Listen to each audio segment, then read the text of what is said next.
திருக்குறள் மேலே எப்படி ஈடுபாடு உங்களுக்கு வந்தது? அது படிப்படியாக தான் ஒரு ஈடுபாடு வந்துருச்சு. அதாவது இங்கே வந்தது 98. அப்போது என்னுடைய நோக்கம் என்னென்னா பேசணும், மக்களோடு பழகணும், அவ்வளோதான். ஒரு கிராமத்தை தங்கணும்னு ஆசைப்பட்டேன். எனக்கு ஒரு 2 வருஷம் கல்வி உதவித்தொகை கிடைச்சிது.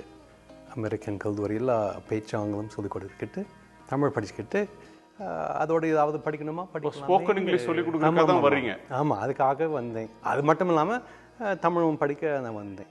அப்போது எழுத்து தமிழ் இலக்கியம் படிக்கணும்னு ஒன்றும் கருத்தே இல்லை. பேசினா போதும் அந்த ஆளுவோடு இருந்தேன். ஆனால் எனக்கு அருமையான ஒரு தமிழ் ஆசிரியர், பேராசிரியர் ஆகிய முனிவர் கூவை ராமக்கோடி அவர்களிடம் படிக்க நேர்ந்தது. அவர் தான் இன்னும் கொஞ்சம் அதுக்கு மேலே பேச்சு தமிழுக்கு அதுக்கு தாண்டி எடுத்து தமிழும் தமிழ் இலக்கியமும் படிக்கலாம்னு வழிகாட்டினார். ஆனால் ஆரம்பத்திலேயே ஆங்காங்கே கொஞ்சம் குரல் எனக்கு என் காதுக்கு வந்தது. எடுத்துக்காட்டாக நன்றி மறப்பது நன்றன்று, நன்றல்லதை அன்றே மறப்பது நன்று. அது என்னை ரொம்ப கவர்ந்தது. புரியாது, ஆனால் என்னை கவர்ந்தது.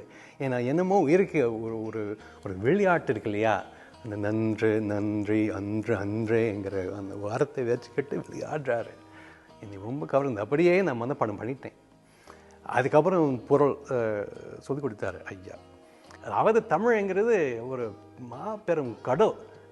அது தமிழை பொறுத்த வரைக்கும் நான் சின்ன பையன்தான். இப்போ தான் நீச்சல் அடிக்க கற்றுக்கிறேன்.